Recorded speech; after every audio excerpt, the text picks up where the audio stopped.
International Kissing Day over the weekend. Are you down with the PDA or the PD nay? Let me know in the chat right now. Well, in honor of me missing it, I've decided to go for my first ever kiss live on camera, and you are the lucky ones to witness it. Are you ready for this? Tim is the lucky guy. Come on over, Tim. Don't be shy, but no tongue. Mwah! There you go, you frisky thing, Tim the Turtle. Get out of here. I'm Shazza Carpenter, your lippy presenter at your phone's up presenter. This is HQ Trivia, where if you don't puck it up, you can get those bucks. And the rules here are simple. I'm going to ask a series of questions from easy to hard. You have 10 seconds to tap that answer. If you get it correct, you move on. Answer all 12 right, you win or split the cash. Kiss up to your friends and get those extra lives by getting them to sign up to HQ using your code.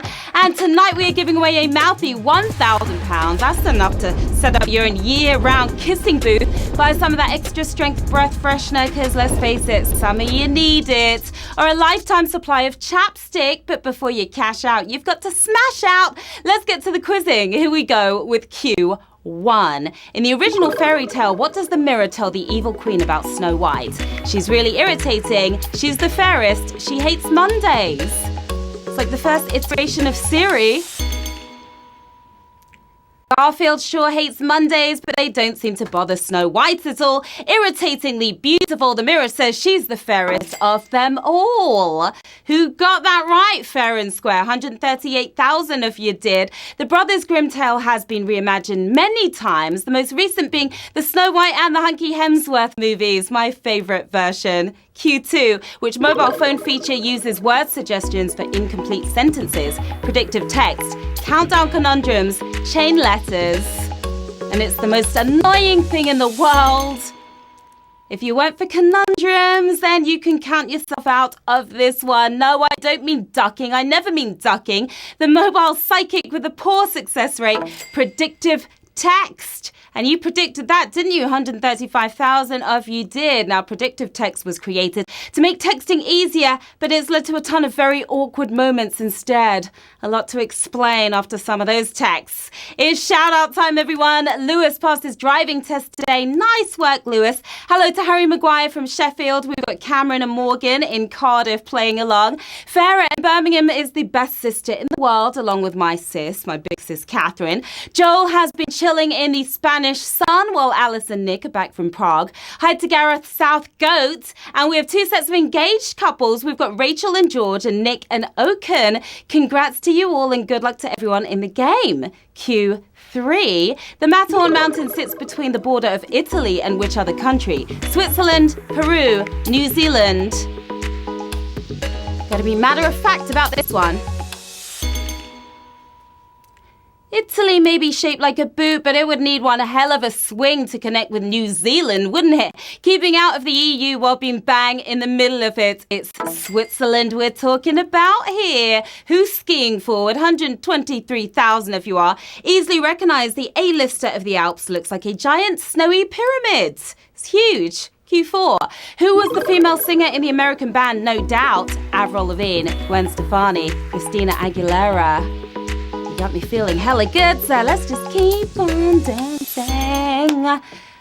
If you went for the skater girl, I'm afraid it's see you later, boy. She ain't no holla back girl, but she is Gwen Stefani. Music royalty right there, 102,000 if you had no doubt about that one. Gwen may have been the lead singer of No Doubt, but the band reforming again looks pretty doubtful to me.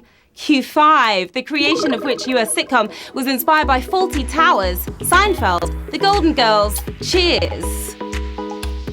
May not be your fault if you get this wrong, because none of them even vaguely resemble Fawlty Towers, but neither would a US version of Fawlty Towers. More amber than gold. Cheers to those of you who got it right, because cheers is the answer. And that was a tough one. That was a brutal question. That was a brutal question right there. 43,000 if you got it right. Now, they considered making their own version of Basil & Co., but did the least American thing possible and didn't go through with it. Wow. Q6. Britain's first female prime minister shared a nickname with which landmark? Empire State Building, the Sphinx, Eiffel Tower. You know who our first female PM was, so you can figure it out from there, hopefully. Margaret Thatcher was our first female Prime Minister, of course, but what beat her to the Iron Lady, giving us quite the eyeful since 1889, the Eiffel Tower. That's the landmark in question. Oh my goodness, oh my gosh. Utter savagery happening here on Q6. We've got sausages, bacon and eggs going on. 9,743 if you're still in the game. We lost about 35,000 of you, sadly. Now, the tower is entirely made of iron, while it was just Maggie's heart that was cold and metallic. Q7, who won the X Factor in the year that JLS appeared on the programme. Joe McElderry, Leona Lewis, Alexandra Burke. Keep your eyes wide shut on this one.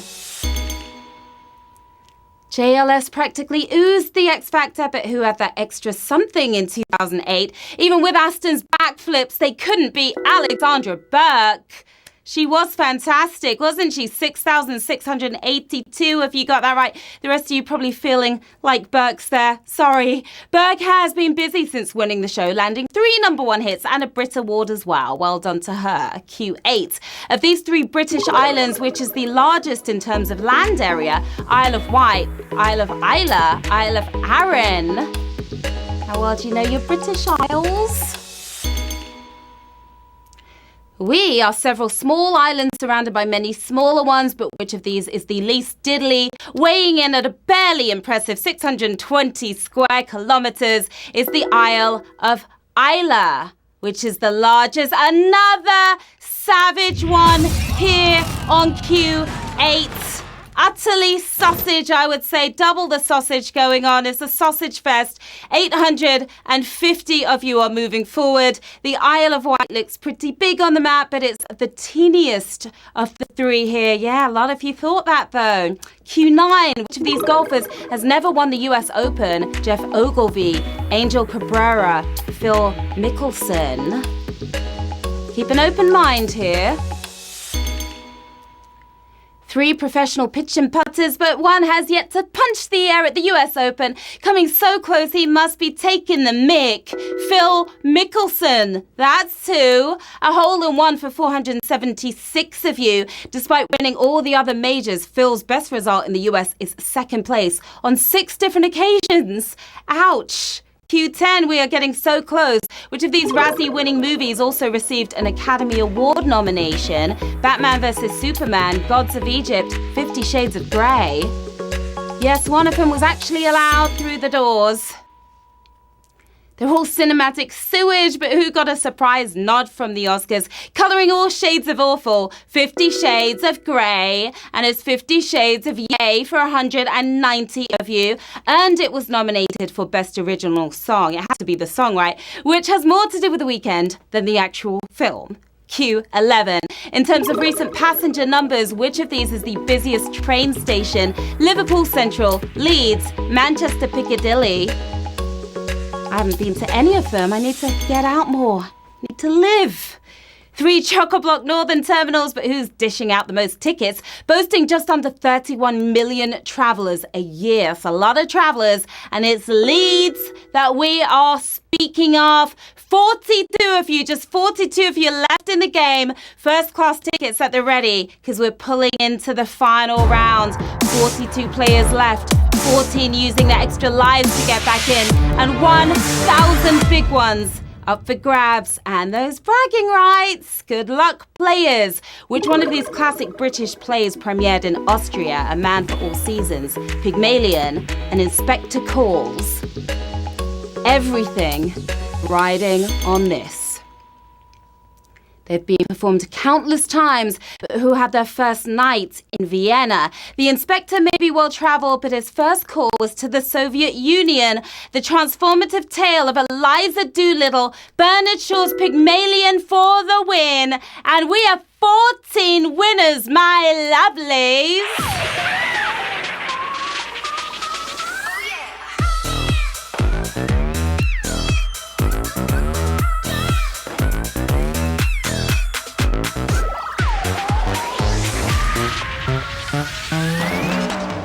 Well done to our 14 winners. You survived the Sausage Fest.